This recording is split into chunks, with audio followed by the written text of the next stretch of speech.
Samantala, tiniyak ni Pangulong Ferdinand R. Marcos Jr. ang pagpapatayo ng 10 pang modernong fish port sa iba't ibang lugar para mapalakas pa ang sektor ng pangisdaan sa bansa. Sa inaugurasyon ng pinahusay na PFDA Iloilo Fishport Complex, nais ng Pangulo na pasiglahin ang pangisdaan sa pamamagitan ng modernong pasilidad na gumagamit ng renewable energy at magpapataas ng hanggang 30% sa dam ng isang isdang maibababa sa pantalan pagdating ng taong 2026. Ang mga ito ay para matiyak ang food security at para makasabay ang Pilipinas sa agri-production ng ibang bansa tulad ng Thailand at Vietnam.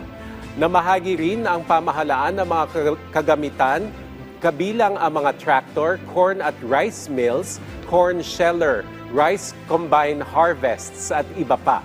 Ipinagkaloob din ang indemnity checks para sa mga magsasaka at mangingisdang naapektuhan ng bagyo at habagat.